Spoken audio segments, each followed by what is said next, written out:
You, John Fitzgerald Kennedy, do solemnly swear. I, John Fitzgerald Kennedy, do solemnly swear. That you will faithfully execute the office of President of the United States. That I will faithfully execute the office of President of the United States. And will, to the best of your ability. And will, to the best of my ability. Preserve, protect, and defend the Constitution of the United States. Preserve, protect, and defend the Constitution of the United States. So help you God. So help me God.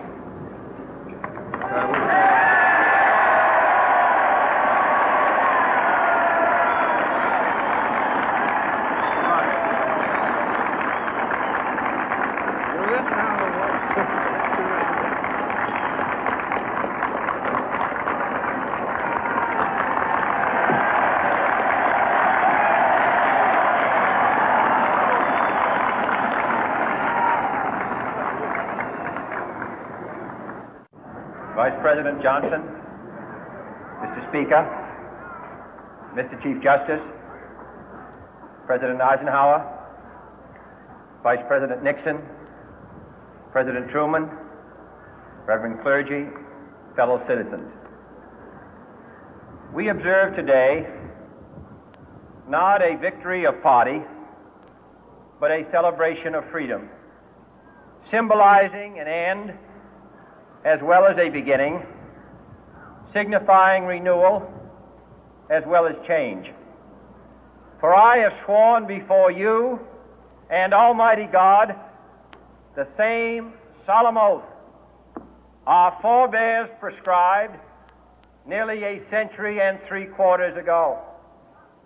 The world is very different now, for man holds in his mortal hands the power to abolish all forms of human poverty and all forms of human life.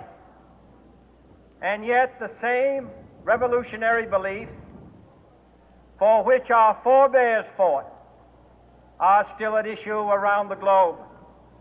The belief that the rights of man come not from the generosity of the state, but from the hand of God. We dare not forget today that we are the heirs of that first revolution.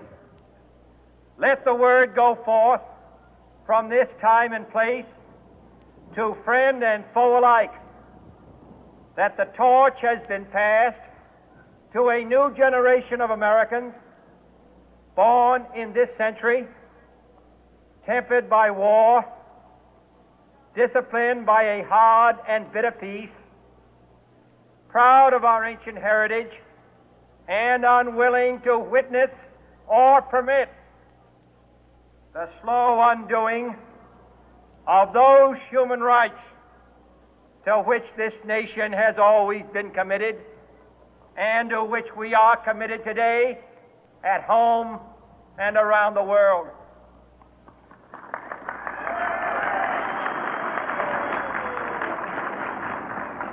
Let every nation know, whether it wishes us well or ill, that we shall pay any price, bear any burden, meet any hardship, support any friend, oppose any foe to assure the survival and the success of liberty.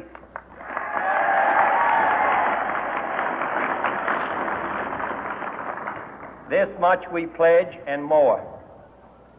To those old allies whose cultural and spiritual origins we share, we pledge the loyalty of faithful friends. United, there is little we cannot do in a host of cooperative ventures. Divided, there is little we can do, for we dare not meet a powerful challenge at odds and split asunder. To those new states whom we welcome to the ranks of the free, we pledge our word that one form of colonial control shall not have passed away merely to be replaced by a far more iron tyranny. We shall not always expect to find them supporting our view, but we shall always hope to find them strongly supporting their own freedom, and to remember that in the past, those who foolishly sought power by riding the back of the tiger ended up inside.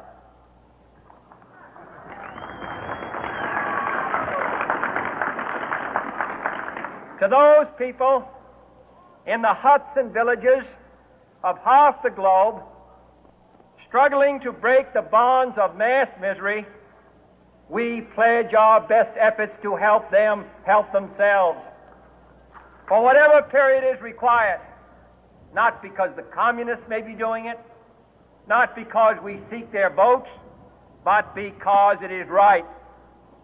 If a free society cannot help the many who are poor, it cannot save the few who are rich.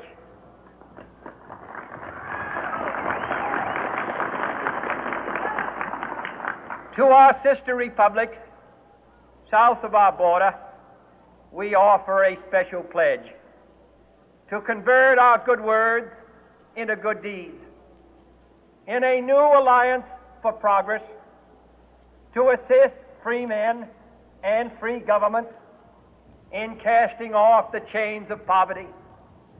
But this peaceful revolution of hope cannot become the prey of hostile powers. Let all our neighbors know that we shall join with them to oppose aggression or subversion anywhere in the Americas. And let every other power know that this hemisphere intends to remain the master of its own house.